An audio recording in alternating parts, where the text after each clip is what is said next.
vous suivez mes lois, si vous gardez mes commandements et les mettez en pratique, je vous enverrai des pluies en leur saison, la terre donnera ses produits et les arbres des champs donneront leurs fruits. À peine aurez-vous battu le blé que vous toucherez à la vendange, et à la vendange atteindra les semailles, vous mangerez votre pain à sainteté et vous habiterez en sécurité dans votre pays. Je mettrai la paix dans le pays et personne ne troublera votre sommeil. Je ferai disparaître du pays les bêtes féroces et l'épée ne passera point sur votre pays. Vous poursuivrez vos ennemis et ils tomberont devant vous par l'épée. 5 d'entre vous en poursuivront 100 et 100 d'autres vous en poursuivront 10 000 et vos ennemis tomberont devant vous par l'épée. Je me tournerai vers vous, je vous rendrai fécond et je vous multiplierai et je maintiendrai mon alliance avec vous. Verset 10. Vous mangerez des anciennes récoltes et vous sortirez les vieilles pour en faire place aux nouvelles. J'établirai ma demeure au milieu de vous et mon âme ne vous aura point en horreur. Verset 12. Je marcherai au milieu de vous, je serai votre Dieu et vous serez mon peuple. Verset 13. Je suis l'Éternel, votre Dieu, qui vous ai fait sortir du pays d'Égypte, qui vous ai tiré de la servitude. J'ai brisé les liens de votre joug et je vous ai fait marcher la tête levée. Alléluia, alléluia. Amen. Alléluia, peuple de Dieu. Ce matin, avec vous, nous allons donc essayer de voir quelques paroles de bénédiction que le Seigneur a adressées pour nous. On va faire beaucoup de lecture ce matin. Dans ce livre de Lévitique, nous sommes en train de voir comment le Seigneur nous parle de sa bénédiction. Comment le Seigneur, dans différents versets que nous avons lus, comment le Seigneur est en train de dire tout ce que nous allons avoir comme bénédiction qui vient de lui. Et pendant que je suis en train de parler de sa parole, j'aimerais mon frère et ma sœur qui m'écoutent de dire Amen à la parole de Dieu, parce que cette parole va prendre vie dans ton âme, dans ta chair, dans ta destinée, parce que tu le crois et tu l'acceptes. C'est la parole de Dieu et il faut l'accepter avec foi. Amen. On va continuer toujours à faire la lecture. On va écouter ce que le Seigneur nous dit. Cette fois-ci, on va aller dans le livre de Deutéronome. Je vous invite dans le livre de Deutéronome, chapitre 28. On reste toujours dans l'Ancien Testament. On va écouter ce que le Seigneur nous dit. Il est bon. Il est bon. Deutéronome, premier chapitre. Si tu obéis à la voix de l'Éternel, j'aimerais que vous souligniez si. Si tu obéis, si.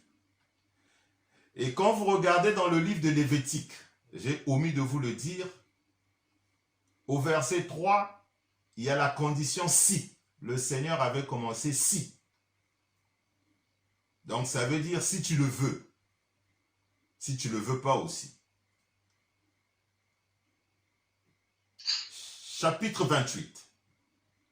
Si tu obéis à la voix de l'Éternel, alléluia, ton Dieu, en observant et en mettant en pratique tous ces commandements que je prescris aujourd'hui, l'Éternel ton Dieu te donnera la supériorité sur toutes les nations de la terre.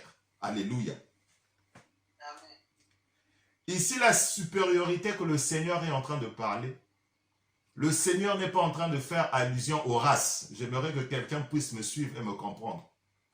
Le Seigneur est en train de parler de supériorité sur tes adversaires, sur tes ennemis, sur le serpent, sur le dragon, sur tous ceux qui ne confessent pas le nom de Jésus. Le Seigneur va te donner la supériorité. Mais si tu te limites à voir cette parole avec les yeux charnels, en croyant à la nation de terre, mon frère, ma soeur, rentre dans la révélation de la parole.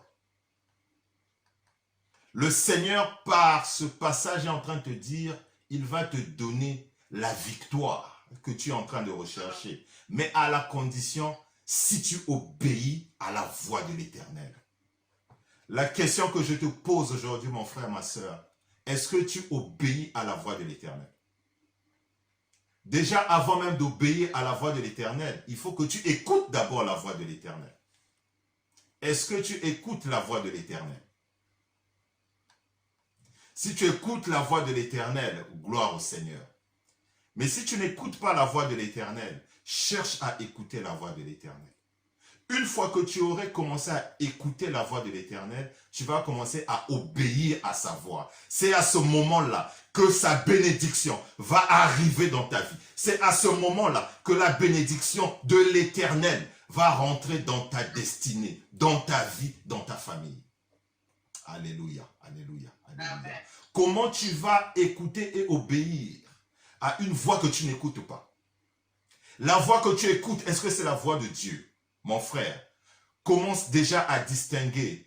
Est-ce que la voix qui te parle, c'est la voix de Dieu ou c'est une autre voix? Mais je prie que la voix que tu écoutes soit la voix de Dieu. Je prie que ça soit ton partage. Verset 2.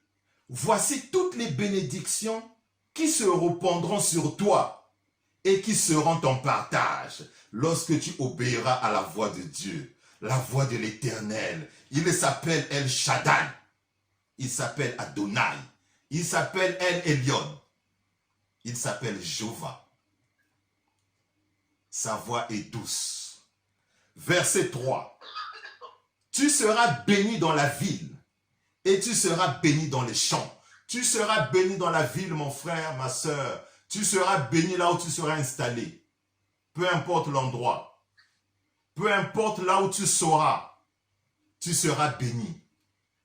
Quand le Seigneur parle de ton champ, c'est tout ce que tu toucheras de tes mains, ça sera une bénédiction. Mais à la condition, obéis à sa voix, écoute la voix de l'Éternel. Je suis en train de parler à quelqu'un qui doit être connecté à la voix de Dieu. Le secret, la révélation ce matin, est-ce que tu obéis à la voix de l'Éternel? Mais encore une fois, commence par distinguer la voix de l'Éternel et la voix qui ne vient pas de Dieu. Une fois que tu feras cette distinction, tu vas commencer à rentrer dans ta gloire. Et tu vas vivre tout ce que l'Éternel est en train de te dire ce matin au travers de cette parole. Verset 4. Les fruits de tes entrailles, le fruit de ton sol, le fruit de tes troupeaux, les portées de ton gros et de ton menu bétail, toutes ces choses seront bénies. Mon frère, tout ce que tu toucheras sera béni. Même si tu as un petit revenu, ce revenu sera béni. Ça te permettra de faire des grandes choses. Vous allez voir des gens, ils sont financièrement bénis. Ils ont des moyens financiers. Mais ils n'arrivent pas à faire des choses que les gens peuvent se rendre compte, oui, ils sont en train de faire des choses dignes de quelqu'un qui a eu la bénédiction financière ou matérielle. Tout simplement parce que la source de cette bénédiction n'est pas de Christ. Quand la source vient du Seigneur, tu vas toi-même, même ton entourage, même toi-même, tu sentiras. Mais comment avec si peu, je suis en train de faire beaucoup de choses? Tout ça, ce sont les œuvres de la bonté de l'Éternel. Verset 5. Ta corbeille et ta roche seront bénies.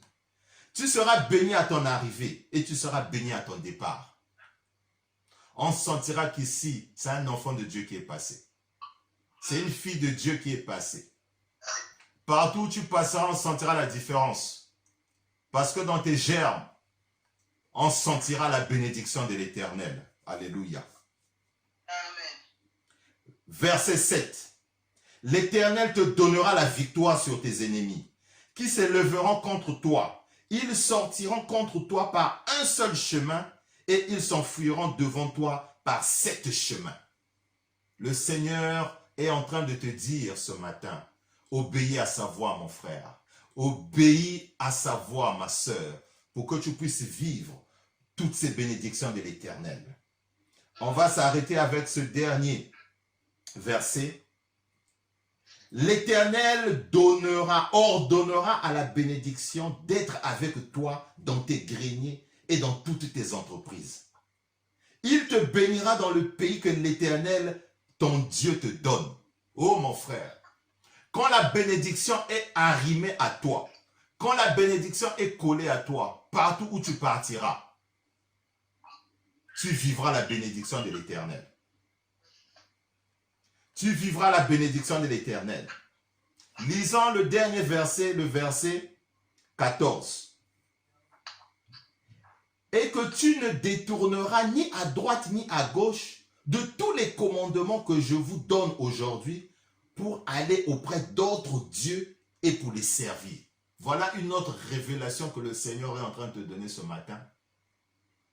Ne te détourne pas de ses commandements.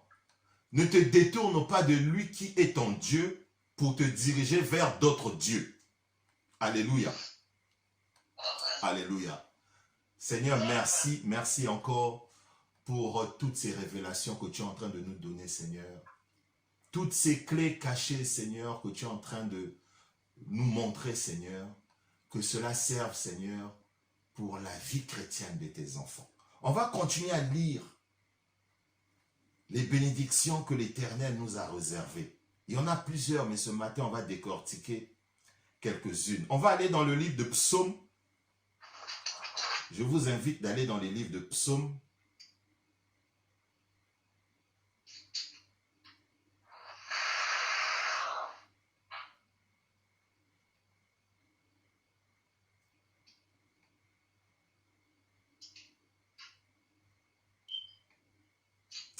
Alléluia, alléluia.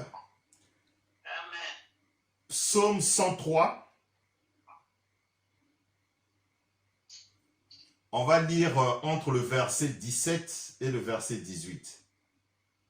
Psaume 103, versets 17 et 18. Mais la bonté de l'Éternel dure à jamais pour ceux qui le craignent, et sa miséricorde pour les enfants de leurs enfants. Pour ceux qui gardent son alliance et se souviennent de ses commandements afin de les accomplir. Ici, le Seigneur est en train de nous rappeler que nous devons le craindre afin que nous puissions vivre sa miséricorde, non seulement pour nous, mais pour nos enfants et nos petits-enfants. Deuxième révélation ici, au verset 18, pour ceux qui gardent son alliance. Donc nous devons continuer à garder l'alliance avec l'Éternel et continuer à se souvenir de ses commandements. Merci Seigneur pour cette parole. On va aller au psaume 112. On va écouter ce que le Seigneur nous dit. Dieu, il est bon. Dieu, il est bon. Entre le verset 7 et le verset 10, je lis la parole au nom de Jésus.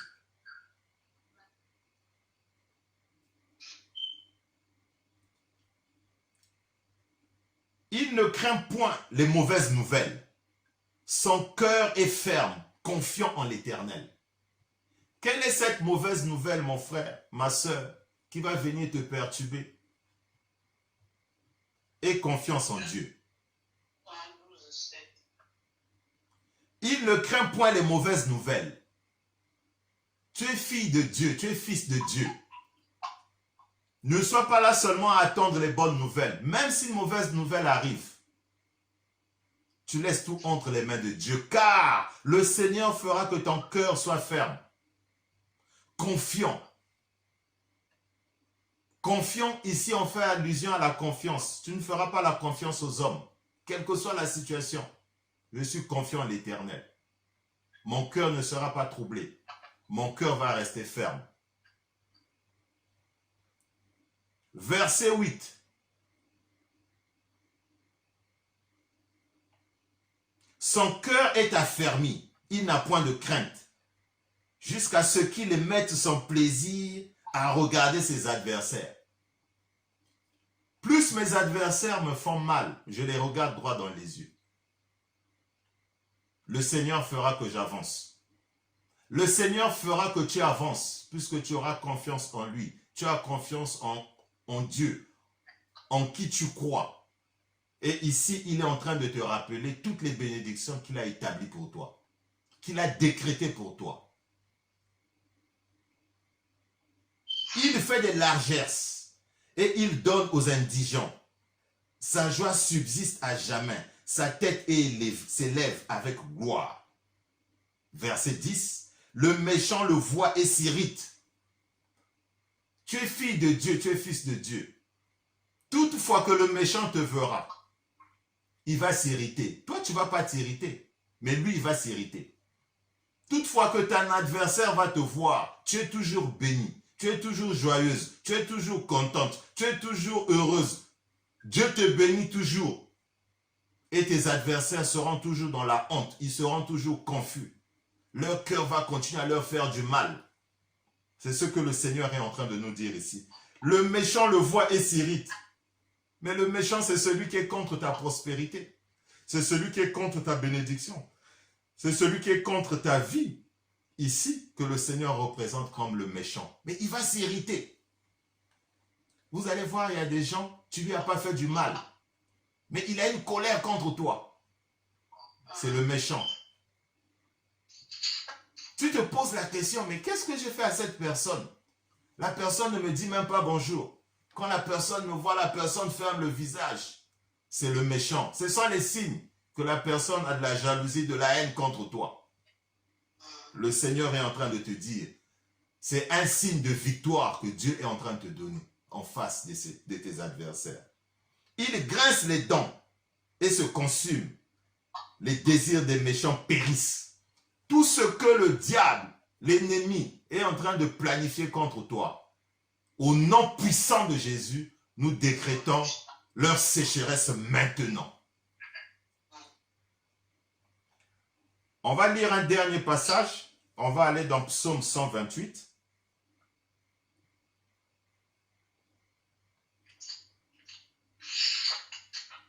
Psaume 128. On va le lire très rapidement. Je vais lire le verset 4. C'est ainsi qu'il bénit l'homme qui craint l'Éternel. L'Éternel te bénira de Sion. Ici, il faut remplacer Sion par toi. Et tu verras le bonheur de Jérusalem tous les jours de ta vie. Tu verras les fils de tes fils. Que la paix soit sur Israël. Que la paix soit sur toi. Tu remplaces Israël par ton nom de famille. Que la paix soit dans ta vie. Que la paix soit dans ta famille. Tu verras les enfants de tes enfants. Tu seras appelé Papi Coco, Mamie. C'est une bénédiction de l'Éternel. Alléluia. Alléluia. Alléluia. Ici, quand le Seigneur est en train de parler, au verset 4, c'est ainsi qu'il bénit l'homme qui craint l'Éternel. Il faut aller plus loin pour comprendre. Verset 3. Ta femme est comme une vierge féconde dans l'intérieur de ta maison. Tes fils sont comme des plantes d'olivier autour de ta table. Ici, il ne faut pas voir ça comme ça. Ici, c'est tout le travail de tes mains et bénis l'Éternel. Je reviendrai sur ce passage dans une autre prédication. Parce que le Seigneur n'aime pas les paresseux. peuple de Dieu, fils et filles de Dieu. Je reviendrai sur ce passage dans une autre prédication où on va vraiment parler de ce que le Seigneur nous inspire dans ce passage. Le Seigneur bénit l'œuvre de nos mains quand il parle autour de la table. Amen. Amen. Quand le Seigneur nous rappelle toutes ces paroles de bénédiction, toutes ces paroles prophétiques dans nos vies,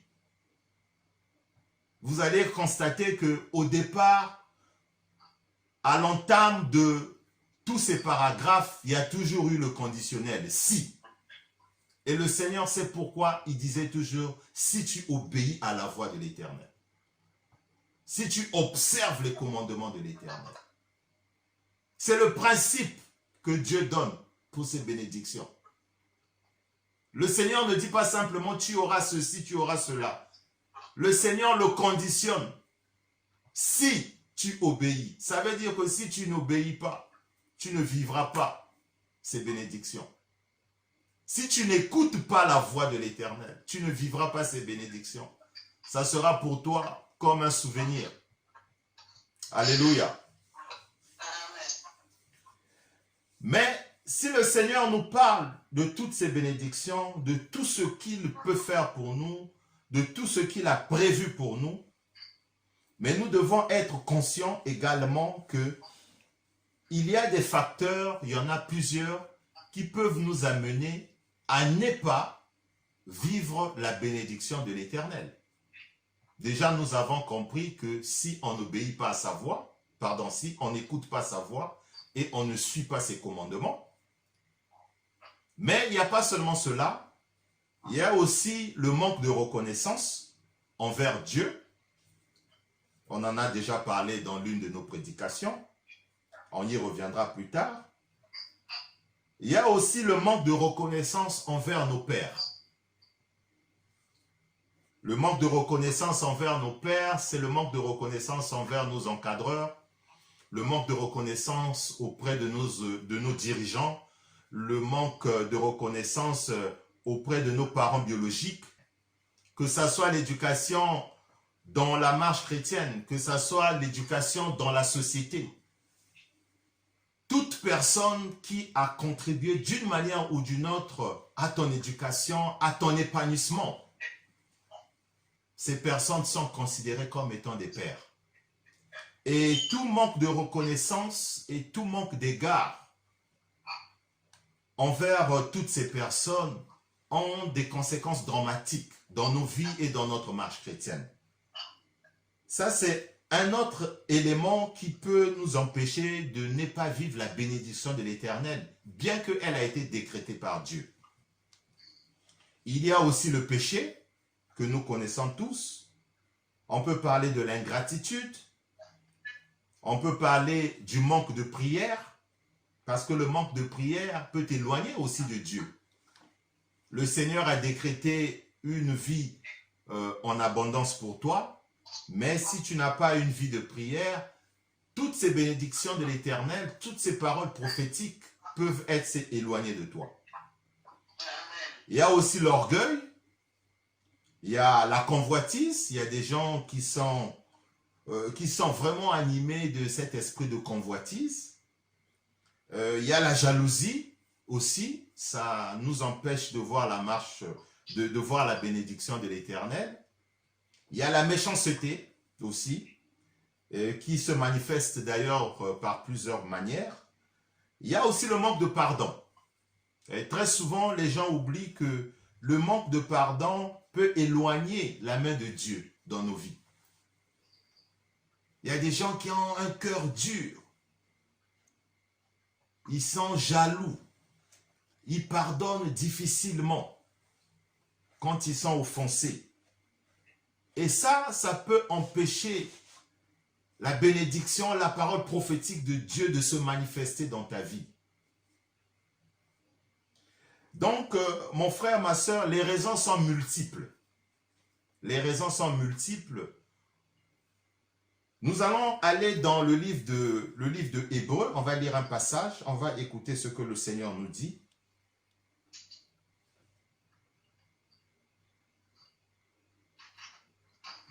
On va dans Hébreux 10. On va lire entre le verset 26 et le verset 29. Hébreux 10, verset 26. Je lis la parole au nom de Jésus.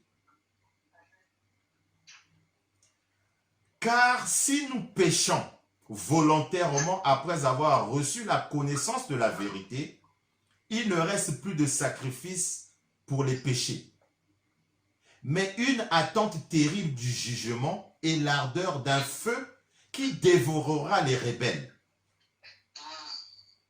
Celui qui a violé la loi de Moïse meurt sans miséricorde sur la déposition de 2 ou 3 témoins.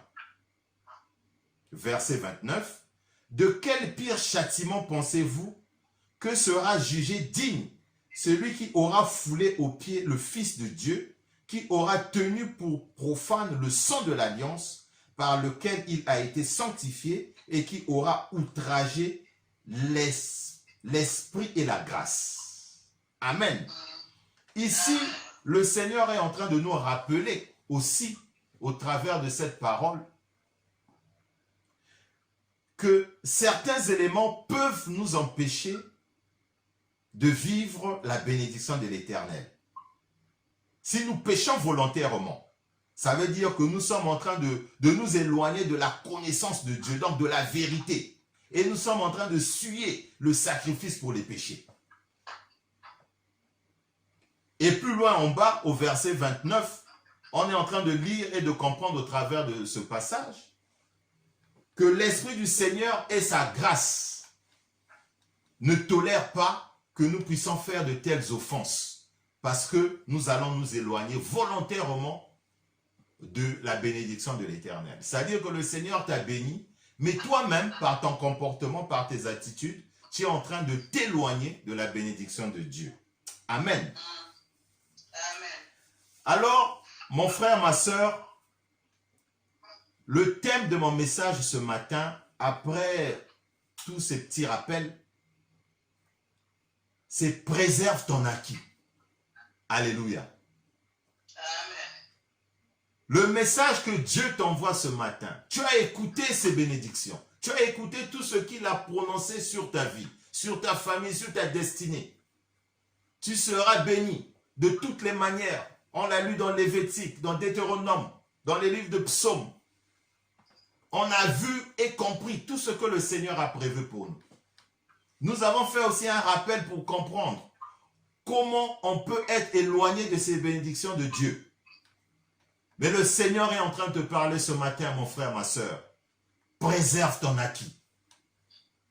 Voilà le thème de ce message ce matin. Mais c'est quoi préserve ton acquis? Préserve, c'est quoi? Préserver, c'est quoi? Préserver, c'est protéger. Protéger quelque chose qu'on a de précieux. Ça peut être une chose, ça peut être une personne. Ça peut être un bien, ça peut être des intérêts. C'est sécuriser quelque chose, c'est prendre soin.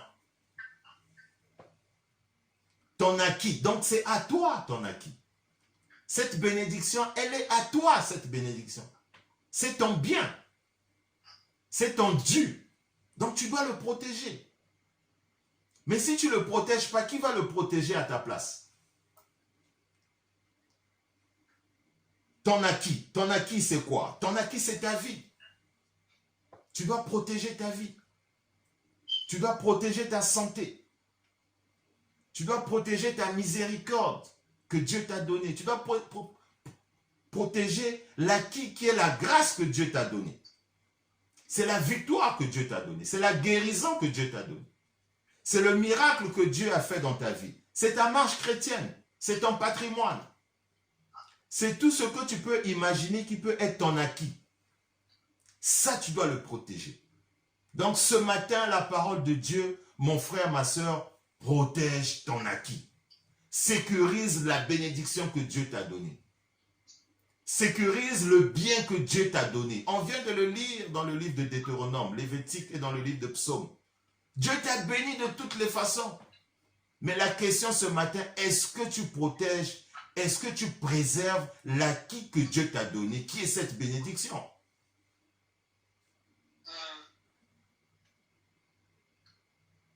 Je prie que le Seigneur puisse te toucher là où tu te trouves. Que la grâce de Dieu, la lumière de l'Éternel, que le Seigneur t'ouvre les yeux spirituels, que le Seigneur t'ouvre les oreilles pour que tu puisses être en communion avec lui, pour écouter ce qui vient de lui.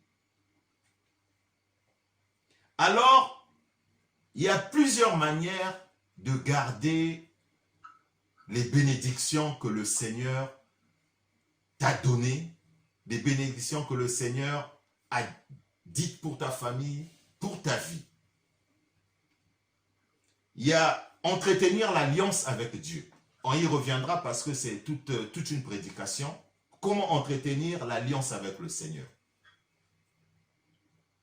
Comment entretenir l'alliance avec les hommes? Vous allez remarquer dans la Bible, il y a eu des alliances. Timothée avait une alliance avec l'apôtre Paul. C'est un exemple. Il y en a plusieurs dans la Bible. Il y a le comportement qu'on doit afficher. Ton comportement peut t'éloigner de ta grâce, de ta miséricorde, de ta bénédiction. Et il y a des attitudes. Il y a les offrandes, il y a les actions de grâce. Il y a la vie de prière. Il y a l'obéissance à la parole de Dieu. Il y a le respect aux autorités. Il y a la sanctification, la crainte de Dieu. Il y a suivre les lois de Dieu, etc., etc. Il y en a plusieurs. Donc, au travers de tous ces aspects, par la volonté du Seigneur, petit à petit, on reviendra dans les prédications qui suivront. Si le Seigneur nous le permet, on va rentrer, décortiquer chaque aspect de ces alliances, de ces comportements, de ces caractères, de ces traits que le Seigneur est en train de nous dire, comment on peut garder tout ce qu'il a donné, prévu et prophétisé pour nous. Amen. On va donc aller dans un passage, on va lire ce que le Seigneur va nous dire de manière spécifique ce matin. On va aller dans le livre de Luc.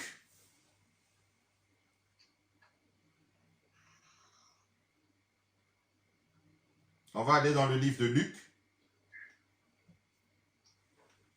On va lire à partir du verset 5. Chapitre 1. Luc chapitre 1.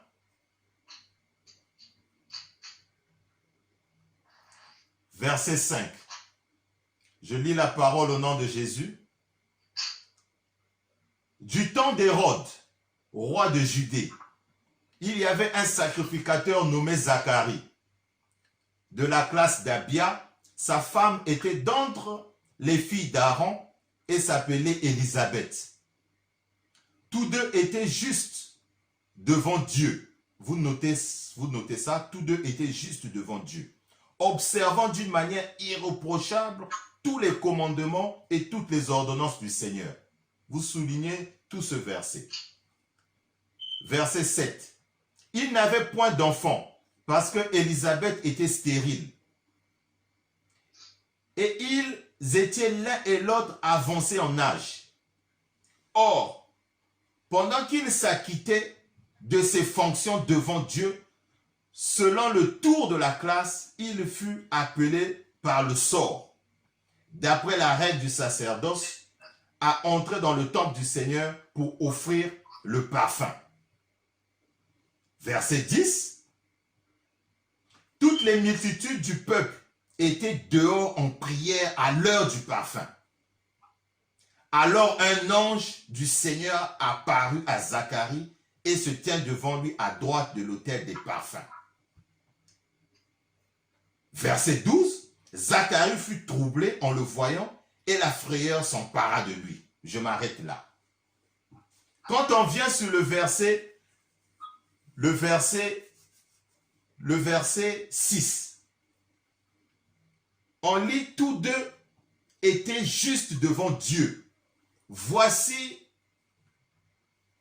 le premier aspect que le Seigneur est en train de te révéler ce matin. Tous deux étaient justes. Est-ce que toi tu es juste et irréprochable devant le Seigneur? Première des choses que le Seigneur est en train de nous rappeler ici. Quand on va dans le verset 8.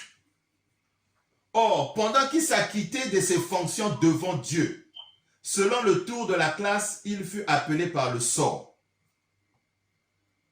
Verset 9. D'après la règle du sacerdoce, à entrer dans le temple du Seigneur pour offrir le parfum. Mon frère, ma soeur, qu'est-ce que toi tu offres comme parfum à l'Éternel? Ici, nous sommes en train de comprendre par ce passage qu'il y avait deux personnages. Il y avait Zacharie et Élisabeth.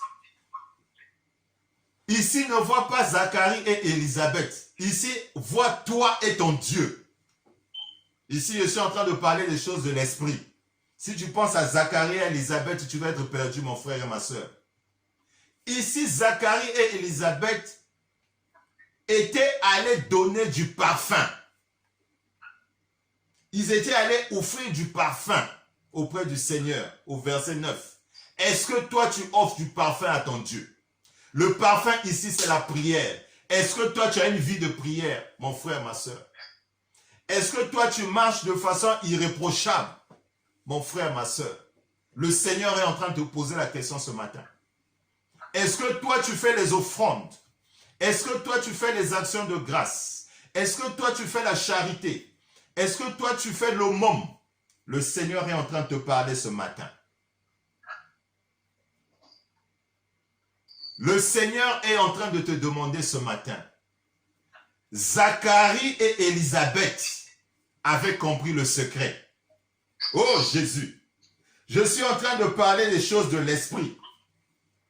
Le Seigneur est en train de te rappeler ce matin. Est-ce que toi tu offres le parfum à l'Éternel? Quel est le parfum que toi tu offres à l'Éternel?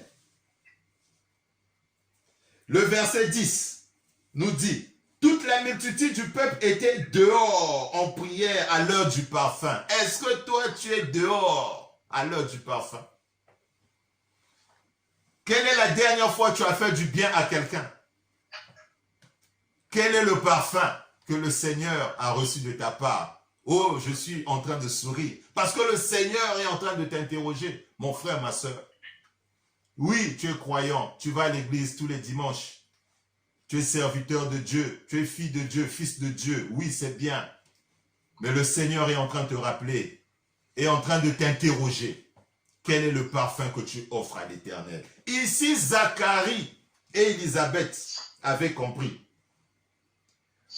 Au verset 11 nous dit, alors un ange du Seigneur apparut à Zacharie et se tient devant, à droite de l'autel des parfums. Oh, le Seigneur va se lever à côté de ton offrande.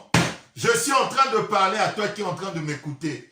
Prépare ton parfum. Quel est ton parfum? Qu'est-ce que tu es en train de donner à Dieu? Est-ce que tu donnes ton temps à Dieu? Est-ce que tu donnes tes biens à Dieu? Est-ce que tu prends un temps de prière comme Zacharie et Élisabeth? Ils allaient donner un temps de prière. Et le Seigneur est venu se lever à côté de leur parfum. Oh, quelqu'un n'est pas en train de comprendre quand je suis en train de parler de parfum. Qu'est-ce que tu vas donner à Dieu? Ce que tu donnes à Dieu, le Seigneur va venir se lever à côté de ce que tu donnes à lui. Si ce sont les prières, Dieu va venir se lever à côté de ses prières. Si ce sont les commérages, Dieu va venir se lever à côté de ses commérages. Oh, si tu fais du bien au peuple de Dieu, Dieu va venir se lever à côté de ce parfum. Quel est le parfum que tu donnes à Dieu? Seigneur, merci de cette révélation. Merci de cette révélation. On va continuer à écouter. Au verset 12. Zacharie fut troublé en le voyant. Oh, mon frère, Zacharie était troublé quand il a vu que Dieu est venu se lever à côté du parfum qu'il avait donné. Oh, le parfum, c'était pas Chanel. Le parfum, c'était pas Kourous.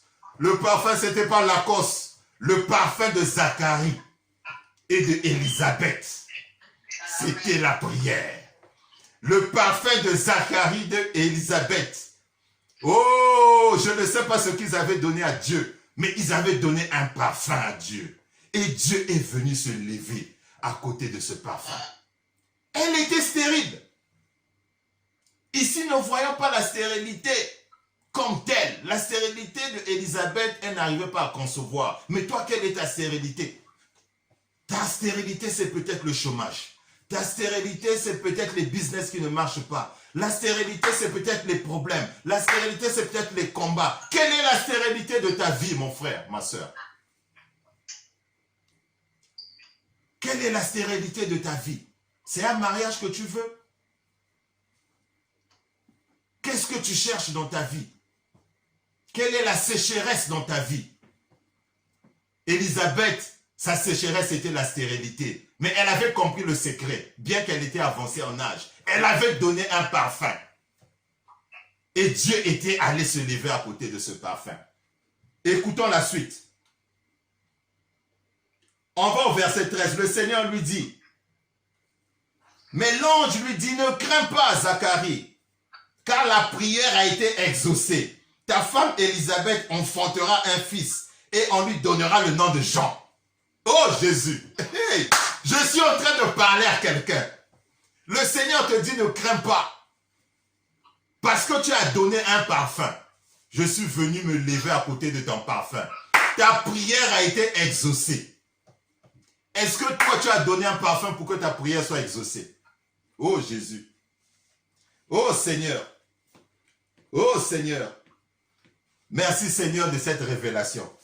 On va clôturer parce que le temps est en train de vite passer. On va aller au verset 57. D'abord, on va au verset 20. Verset 20. Et voici, tu seras muet. Tu ne pourras plus parler jusqu'au jour où ces choses arriveront. Parce que tu n'as pas cru à mes paroles qui s'accompliront en leur temps. Ici, Zacharie ne croyait pas. Parce qu'il était âgé. Le Seigneur lui a dit, voilà ce qui va se passer dans ta vie. Mais la personne n'a pas cru. Ce matin, Dieu est en train de te dire, si tu ne crois pas comme Zacharie n'avait pas cru avec Élisabeth, tu seras muet. Mon frère, ma soeur, je ne veux pas que tu sois muet. Crois, parce que c'est la parole de Dieu. Moi, je suis content pour toi, parce que je sais que tu vas vivre le miracle de Zacharie et de Élisabeth. Ils avaient donné leur parfum. Ils avaient prié. Le Seigneur est venu se lever. Mais à un moment donné, le doute était rentré. Je ne veux pas que le doute rentre dans ta vie. On va au verset 57. Verset 57, on va écouter. Le temps où Élisabeth devait accoucher arriva. Hey, Jésus! Le temps où Élisabeth devait accoucher arriva. Et elle enfanta un fils. Le jour où la bénédiction va arriver, c'est là, Élisabeth avait accouché. Comme disent mes amis ivoiriens, c'est là. Oh Jésus!